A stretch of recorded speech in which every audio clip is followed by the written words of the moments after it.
We do almost the same pitch to him, like, this is the problem, this is how you work, this is what the engineers globally today are producing, and this is the way they get there. And he said almost the same thing. This is incredible. If we can solve 10% of this will be like a generational companies. It didn't have like a fraction of the feature set that we have today, but they understood the concept of this. And it was almost like a dream coming true for them because they spent so much time on tasks. They have to move data from this program to this program, and it's almost like a copy paste. They spend so much time doing that simply because these systems are not interconnected with each other and don't talk to each other. So we raised a $4 million pre-seed, $20 million seed, and then we raised our Series A in June of this year, and that was $50 million round. So, and we closed $1.5 million in January alone, and that was all enterprise revenue, which was a very strong signal that the global industry would want to do this. We were also closing the deals with some of the most important logos from very early on. That's product market fit. Product market fit. Product market fit. I called it the product market fit question. Product market fit. Product market fit. Product market fit. Product market fit. I mean, the name of the show is Product Market Fit. Do you think the Product Market Fit show has product market fit? Because if you do, then there's something you just have to do. You have to take out your phone. You have to leave the show 5 stars. It lets us reach more founders and it lets us get better guests. Thank you. Niklas, welcome to the show, man. Thank you for having me. It's an interesting time right now because a lot of companies are raising massive rounds, massive Series A's. You raised $50 million from A16Z not too long ago, but a month, 2 months ago. But also a lot of companies are not able to raise. Like I think it's still about 15, 20% of companies that actually raise an A, but the ones who do are very big. That said, in your case, you're probably 3x the median because the median A, even there, is 15 million. So it's a big A no matter kind of how you slice and dice it. So we'll get to that and kind of how that all happened, why that all happened. Let's start where we always start, which is the product market fit moment. You mentioned that I think shortly after launch, it was January 26th. So we're talking only maybe 6-7 months ago. You closed $1.5 million of ARR in a month. Take me to that time. What was happening? How do you make that happen? So we started having commercial discussions with our customers. We mostly work in the enterprise space. So we work with large MEP engineering consultancies. So we started approaching them in late 2025, and we told them about what work we do. No one had any clue about what our brand was and who we were as sort of a company. So we had to start telling our story early on. We did that in very creative ways, not only through sort of the conventional ones, but we were out on Reddit. We did outbound to a lot of these engineers at these firms to try to sort of get inside them and tell them about the work that we did. And we got in there maybe December 2025, and they were very excited about the work we did. Then we started our first pilots early January 26 that very fast converted into signed contracts end of January 26. And so that was sort of the moment that we felt that, oh, holy shit, this could really be something. And we closed $1.5 million in January alone, and that was all enterprise revenue, which was, obviously a very strong signal that the global industry would want to do this because all of these we were also closing the deals with some of the most important logos from very early on. So how many customers, like $1.5 million over how many customers? So at that time, I think our ACV was around 300 something. So we were targeting the main customers in the Nordics at the time and also for the UK. How do you get yourself in a position so early on to have 4 or 5 large enterprise customers? That's very rare. Many companies move up market, but let's take those out. There's the companies that say, I'm going to be an enterprise company and I'm going to start selling enterprise. I've rarely seen them be able to have more than 1 or 2 pilots in those early phases until they ramp up, go to market, and then it's a different beast. But how did you put yourself in that position? It's mission critical for our customers to get this right.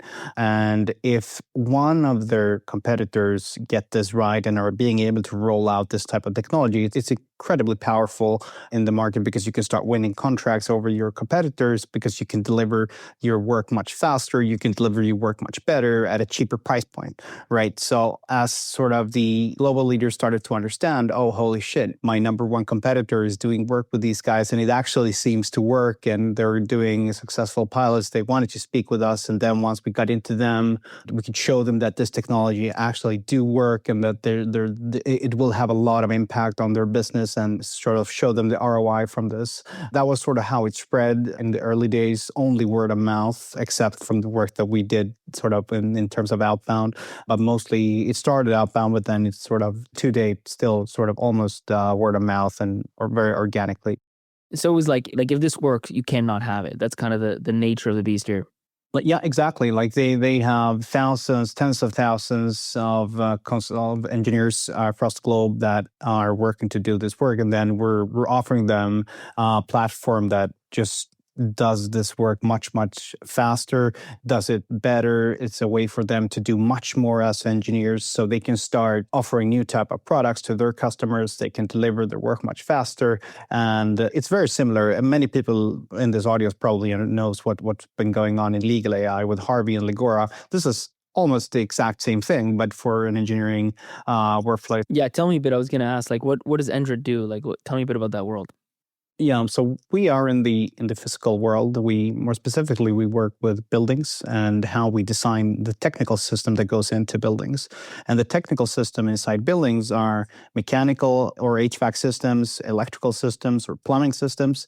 It's basically everything that you have inside a modern building that's not the structure of the building or the actual building itself, or the architecture. So not like the architecture, more the engineering. So we power the engineers that are working to design the HVAC systems and the cooling systems of all buildings and the power systems. And as sort of buildings get much more complex as they go into, like all owners want to have their buildings run much leaner on less power. And there are so many modern requirements on how buildings should work. These type of engineers are just increasing globally because buildings get much more complicated to run. So we build Endra for these type of engineers so they can work much faster. Today they work in one tool that's called Revit. It was built in 97, acquired by Autodesk in 2002. Nothing had happened since. And then, so that's the sort of core platform they work on. And then they have 4 or 5 other tools that are all siloed in their tool stack. What Endra does is that we bundle all of this into one platform, and then we can run agents to have agents create the design for them. And the end result of all this is that it goes incredibly much faster. The results are based in physics and simulation and in a much better way than whatever is done today. So that is high level what we do at Endra and the industry that we work with. This is a very large industry. It's only for the consultancies that are designing these systems. That's a $150 billion industry. And the MEP equipment market, which is all the equipment that gets installed in buildings, it's almost $1 trillion market. So it's an incredibly large space. What does MEP, what does that stand for, by the way? MEP stands for mechanical, electrical, and plumbing. So those are the main system that gets installed into buildings. And if you look at a data center, for example, that's like to 90% degree, that's an MEP box, basically. So you have cooling systems, you have electrical systems, and you have a lot of mechanical system that sits inside that. So tell me about your background, what you did before this, and I'm curious how you end up in the space. I was in law school, and then I went 2 years in law school. I kind of understood that I wasn't becoming the best lawyer in the world. I didn't really love going to law school, so I thought that was a bit boring. Started a company in 2014 with my childhood friend Anton, who is also a co-founder in Endra. And where were you based when you started this? In Stockholm, in Sweden. Okay.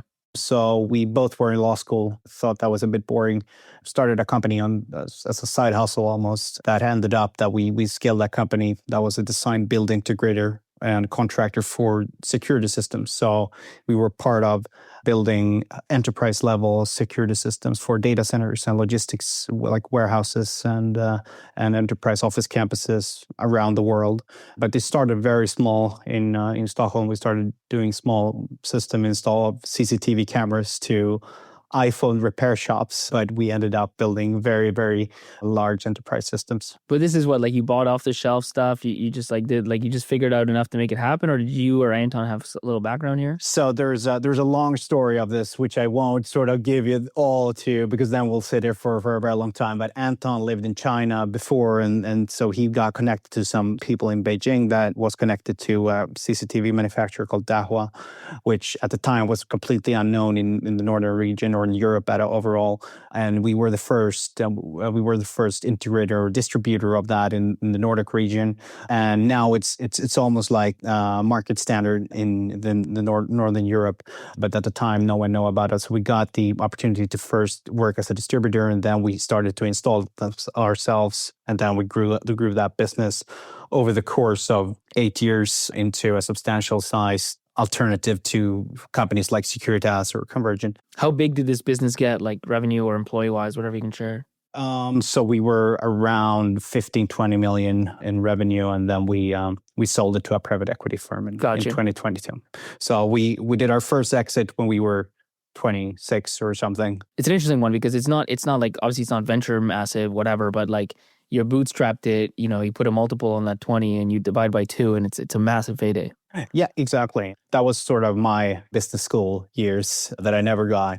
But it was really good. I'm very glad that we bootstrapped it, and that you got really good understanding of how money flows, how to build an organization from first principles. And I think many people that are starting companies in the VC space early on sort of doesn't really understand what $1 million or $2 million actually are.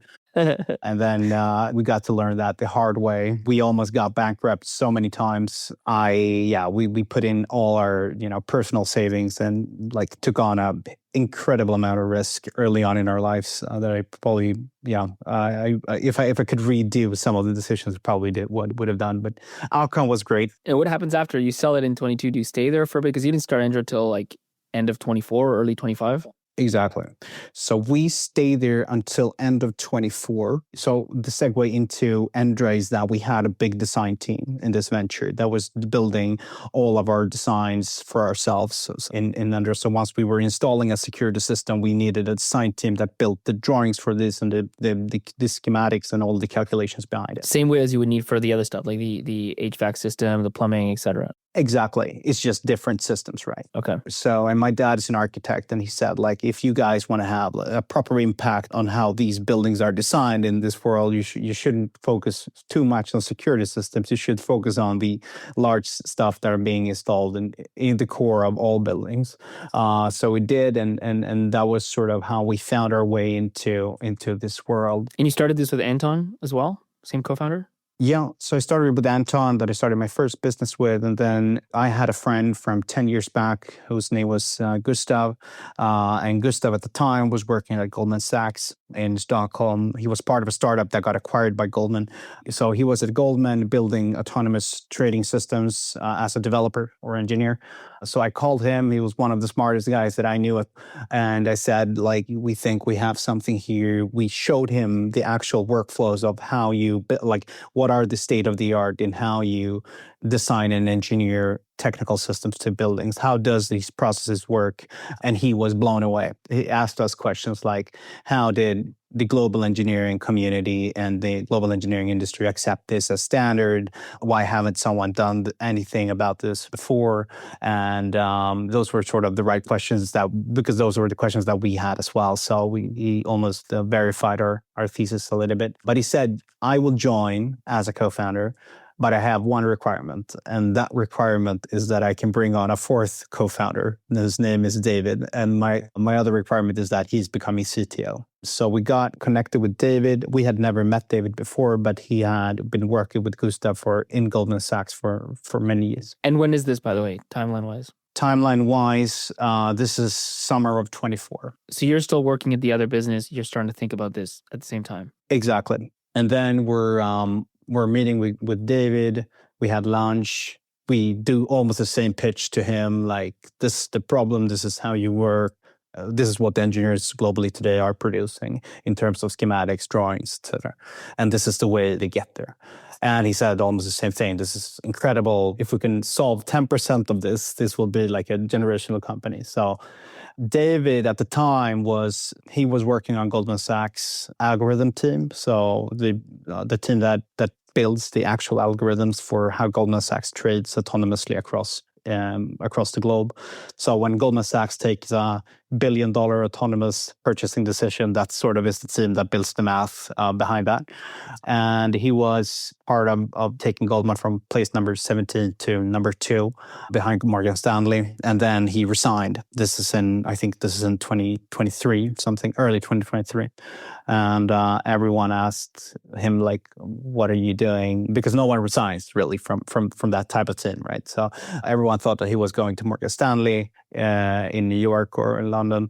And he said, no, I'm just going to sort of figure out what this sort of GPT-3 is about and like figure out what this new technology shift is all about. And what he did was that he spent a year building his own LLM from CUDA level up to the chat interface, got it to work, got approached by a lot of VCs to go fund this into an actual company in a lab.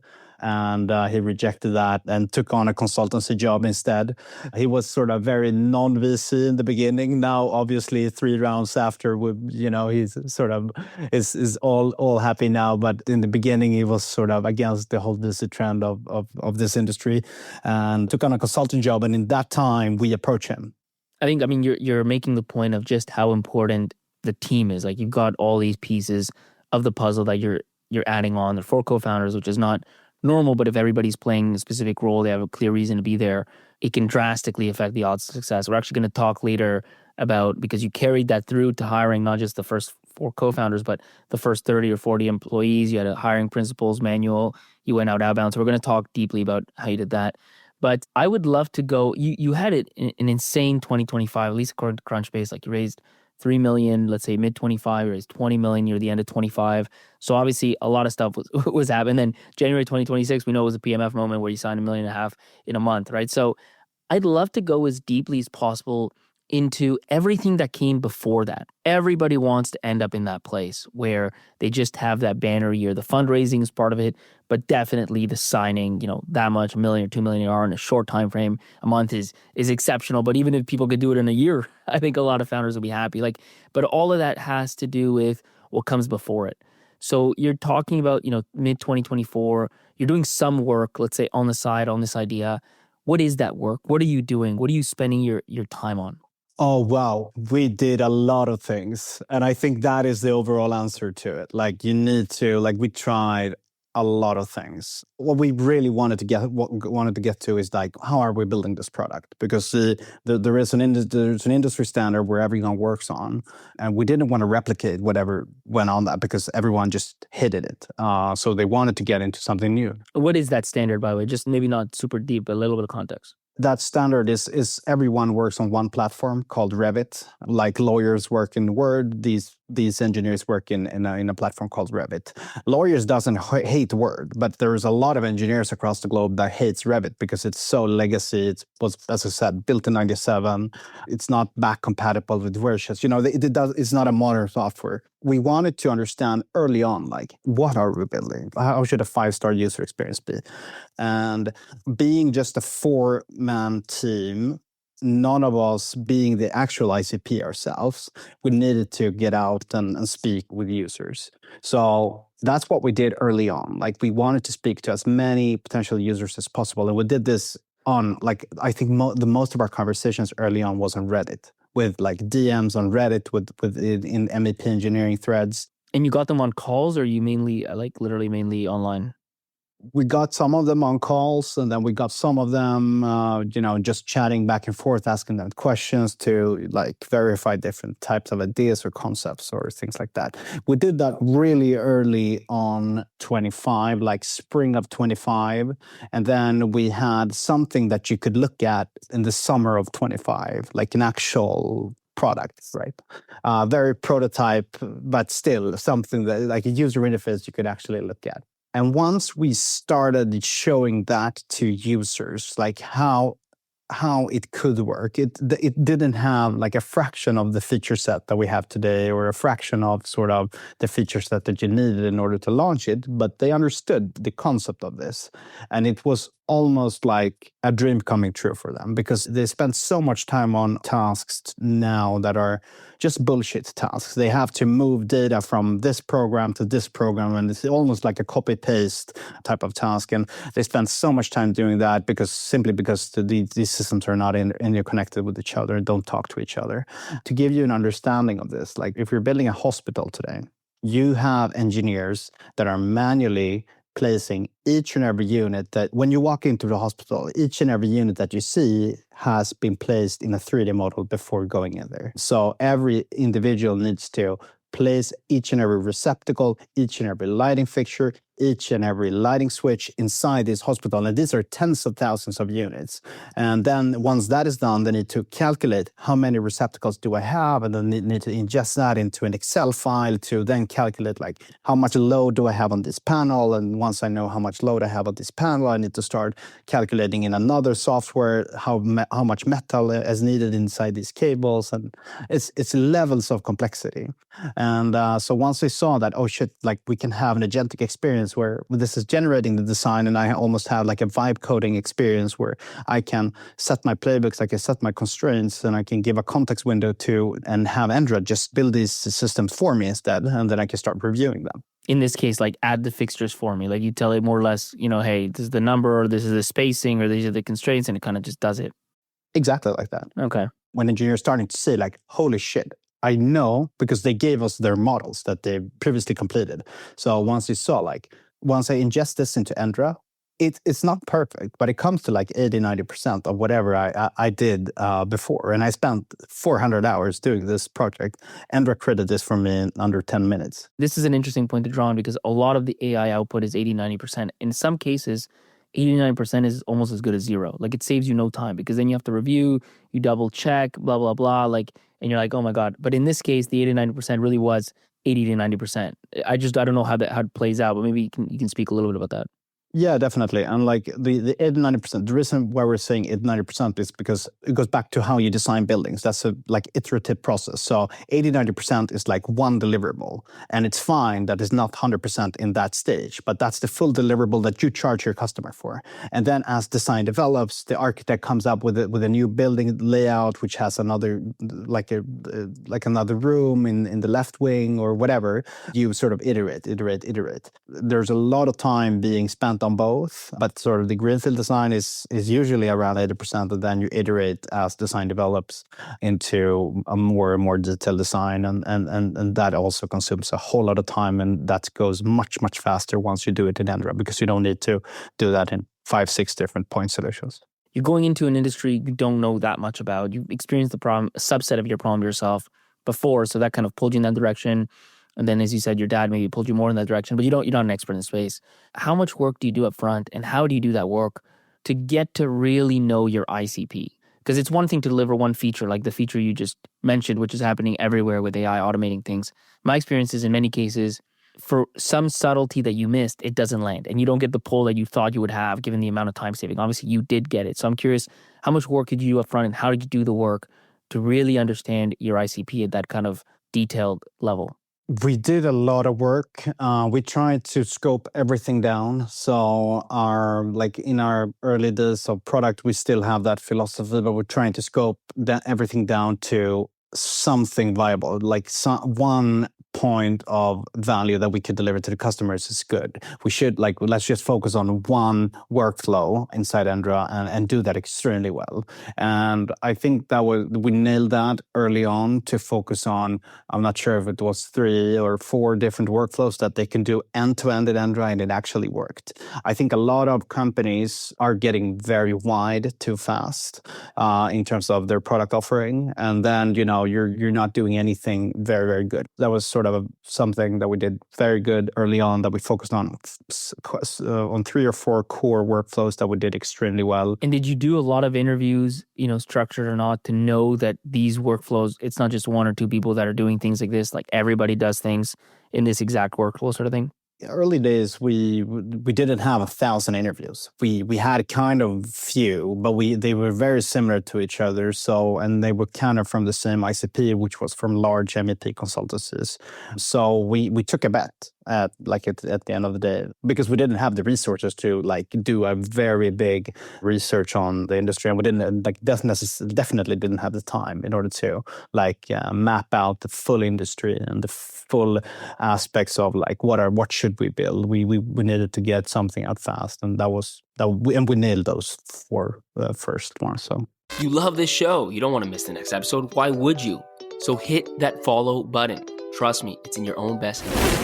And the other question then is, because you're going workflow by workflow, how do you think about getting somebody out of status quo? Oftentimes, when you're replacing a platform that is so embedded and so old, the upside is it's easy for you to create a 10x better experience on some workflow, like you did, relatively easy. But it's hard for you to create enough of the features that they can actually say, okay, I'm going to get rid of this and I'm going to go into Endra. How did you kind of bridge that gap? We bridged it very easily through integrating natively with the legacy players. As Legora and Harvey integrates natively into Word, we did the exact same thing. So the usership works in Endra, but whatever work is being done there is perfectly possible to just translate into these older platforms. So it was never a replace. It was just like add this on top. Like, hey, you're doing this thing. It's taking you X number of hours. Do it in our system instead. And then you just integrate it back just like you used to. Exactly. So the end result they're getting is the same one as if they were to use a design team of 50 people, but you can do it from one person, and you can do it much faster, and you can do it much better. Walk me through the fundraising history. Like, how did you raise how long did you bootstrap for? When did you raise the first money, and how? So me and Anton invested money at inception. So we needed some money to get off.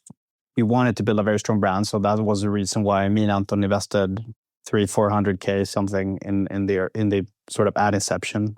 That we used that cash for something like 6 months, and then we were discussing internally, like, should we bootstrap this or should we go raise VC money? David, as I said before, was sort of he wanted to bootstrap this and not go raise VC money. We were like, yeah, but there could be a big upside doing so as well. We could probably accelerate a lot of the work that we do much faster. And so we did, and we raised a pre-seed in, I think that was in April or May, I don't remember really, of 2025, like a bit over a year ago. Then we raised our pre-seed with Nordscan, Swedish fund. And then we raised our seed, as you said, in December of 25. So we raised a $4 million pre-seed, $20 million seed, and then we raised our Series A here in June of this year, and that was $50 million round. So I mean, out of those, the one that really shines the most is the $20 million seed. Like a median seed is like $4 million. You're at this point still pre-launch, I believe. How does that $20 million seed happen? That $20 million seed happens because we had a wait list at the time, and like the global engineering industry started to really understand the work that we did. That somehow, like the VC community somehow got that information, and there was a lot of interest to go lead that seed round. And from our standpoint, like, we understood at the seed level that this is going to transform how we design buildings. It's just a matter of when. I think that also came to the minds of the venture capitalists of the world that this is probably something extremely big and something extremely meaningful for a very large industry. And this is just the early days. So did that come inbound, or did you do a process for that? No. We have never done a process. None of the rounds has been a process. Do you have a sense of what you've done in order to generate so much inbound from VCs?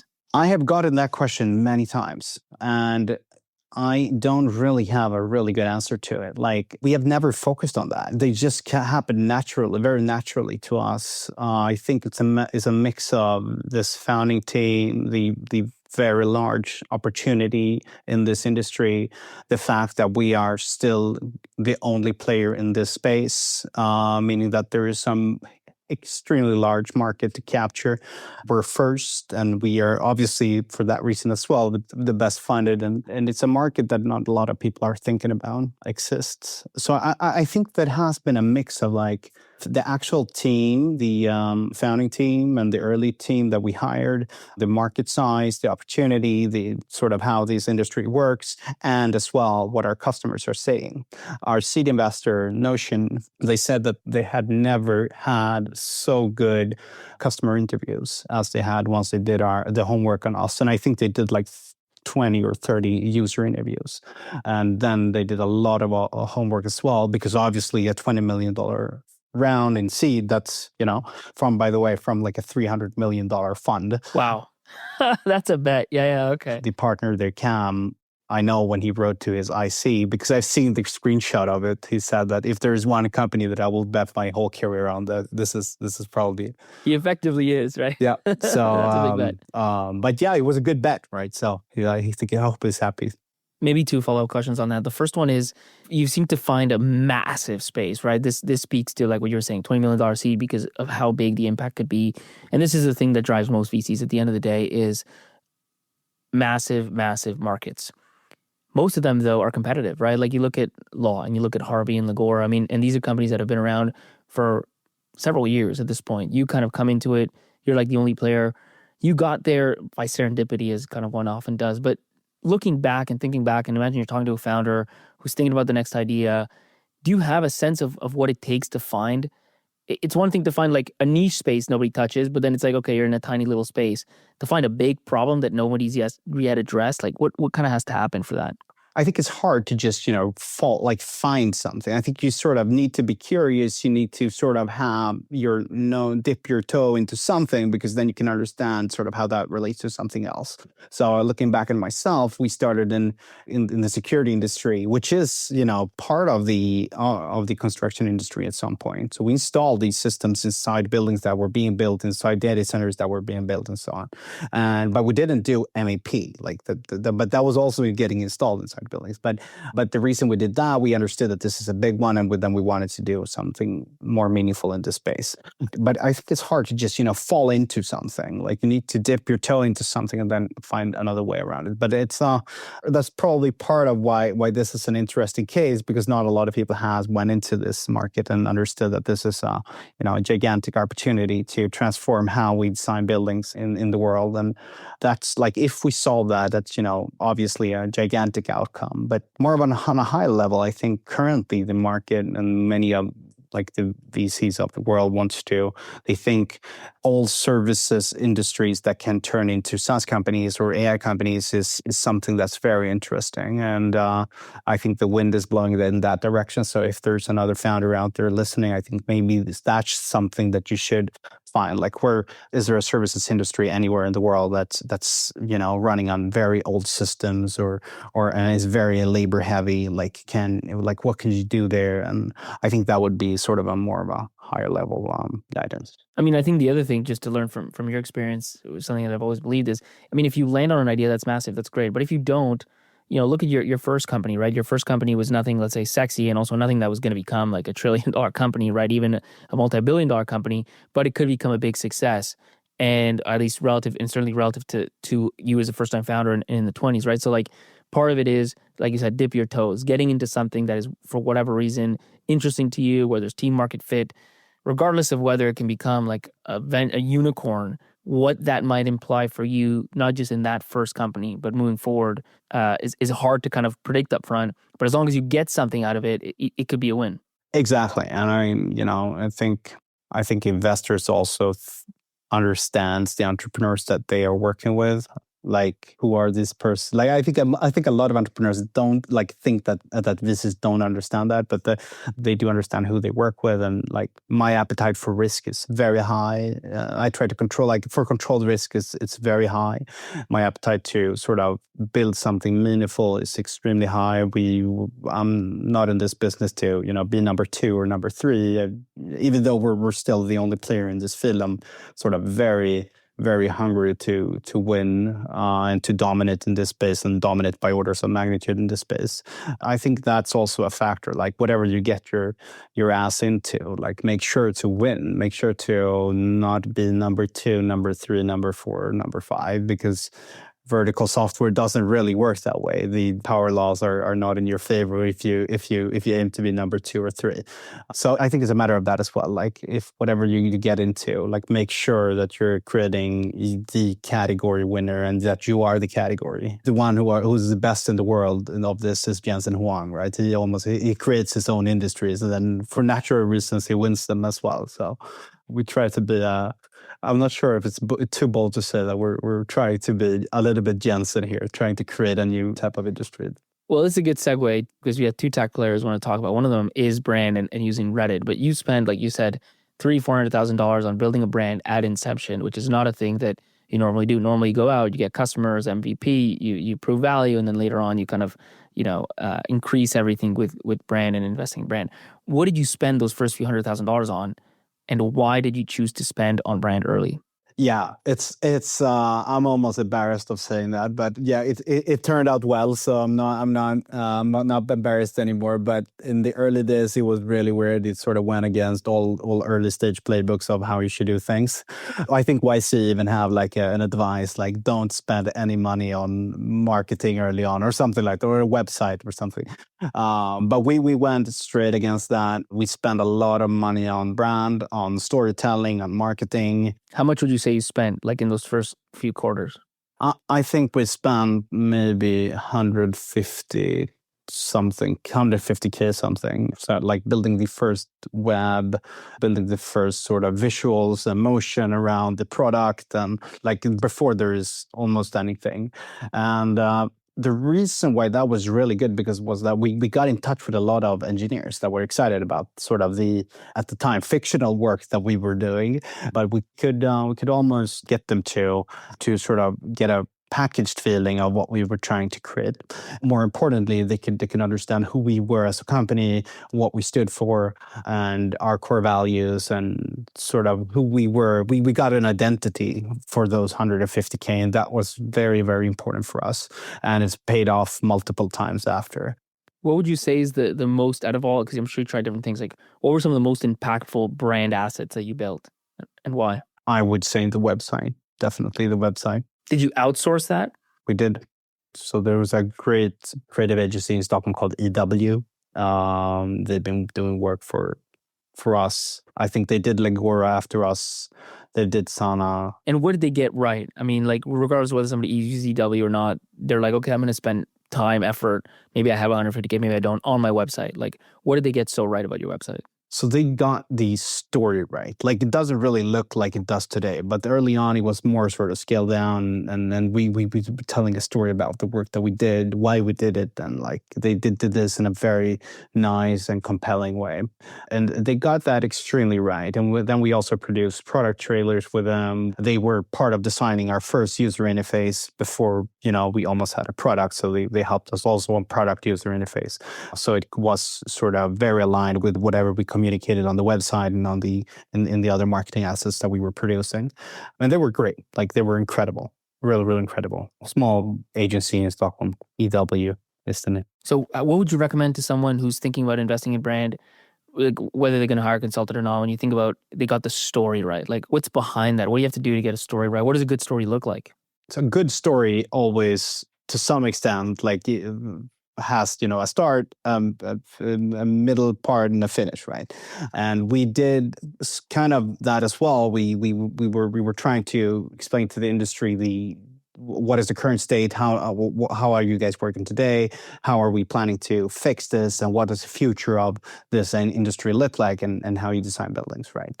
So that was sort of what we were trying to create with these marketing assets, to create the storytelling around why are we doing this and what problems are we trying to solve.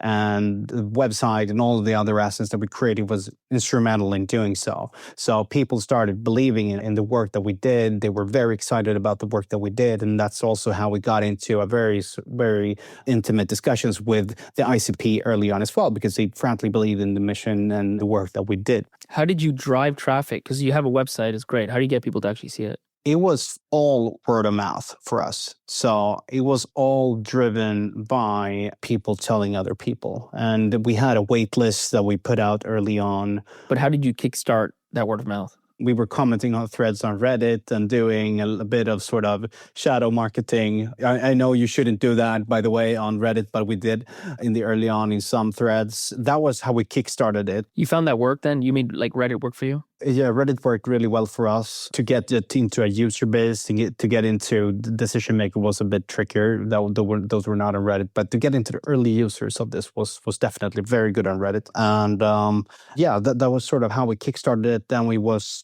very organic from there. And then it just grew and grew and grew over time. Very sort of big voices in this industry started recognizing us as a company. They posted about us on LinkedIn. So our LinkedIn followers grew as well. And then we started posting on LinkedIn and we got them sort of to understand that the work that we did. So that was how we started early on, and also sort of how these assets helped us tell this story and tell sort of the industry about the work that we did. And then moving to the kind of second tactical area, you had a hiring principles document really early on. You used outbound on LinkedIn. Tell me a little bit about the hiring strategy. Exactly. I think we set up these hiring principles after we were like 10 or 11 people. And those has been incredibly important for us to sort of navigate ourselves in hiring the first 50 people at least. What are some of those principles? Just like, for example. Some of those principles are that, for example, you should be a talent magnet and want to sort of, if we are recruiting you, what other people are coming with you. And it doesn't necessarily have to be that you're having multiple people with you, but we want you to sort of at least have access to other people, because that signals that people want to work with you and that you're a good person. Right.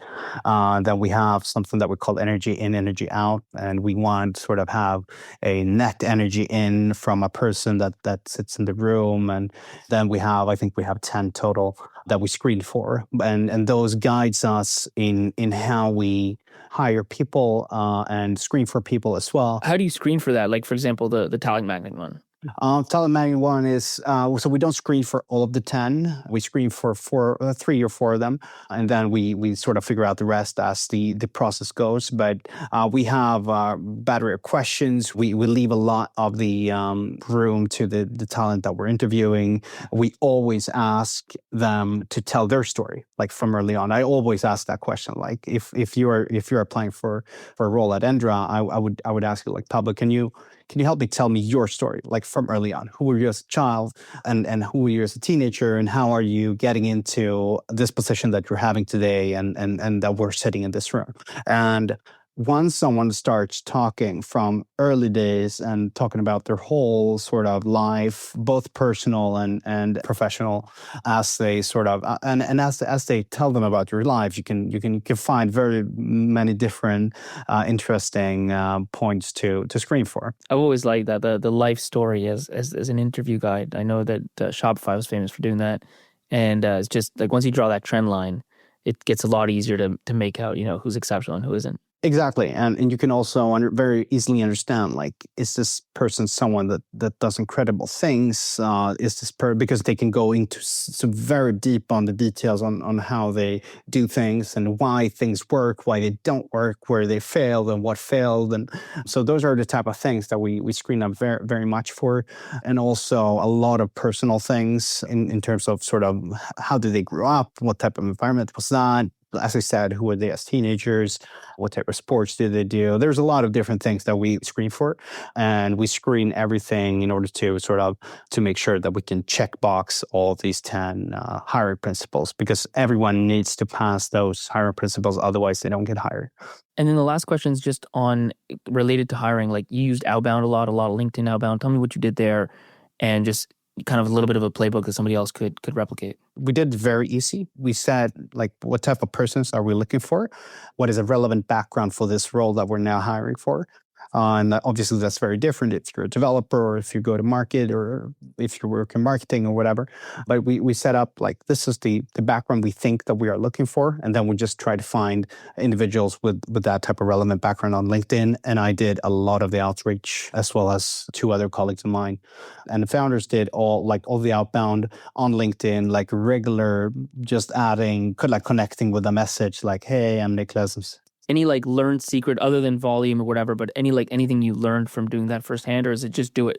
Just do it. Like there's no magic behind it. Like just do it in order to get like, obviously it's much easier once you're like 30, 40, 45, 50, like you can start use these individuals' networks because you have screened for them to have other great talent in their network, right? So it sort of organically evolves and gets much easier as you get more people inside your company that believes in your mission and believes in you and believes in the team.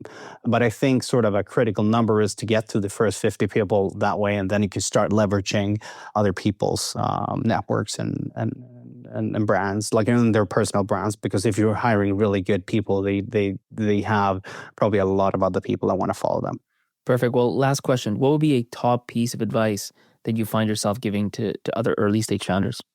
Talk to your customers like hell and try to get every piece of information you can from them. And then once you get all of this information into your brain, you can start triangulating around that and making assumptions. You can start drawing conclusions and stuff like that. But you need to get a lot of information from your customers early on and do that in the most creative ways possible.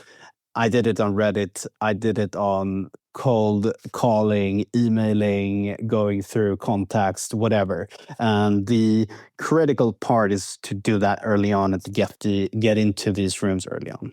So do that as much as fucking possible. Perfect. Niklas, thanks so much for jumping on the show, man. It's been great. Thank you, Pablo. It's been great. Thank you for having me. So picture this. It's months from now, years from now, and one of your founder friends, a really close founder friends of yours, guess what? Their startup went bankrupt. And it turns out, if you had just shared the product market fit show with them, they would have learned everything they needed to find product market fit and to create a huge success. But instead, their startup has completely failed. You have blood on your hands. Don't let that happen. You don't want to live like that. It is terrible. So do what you need to do. Tell them about the show. Send it to them. Put it on WhatsApp. Put it on Slack. Put it where you need to put it. Just make sure they know about it and they check it out.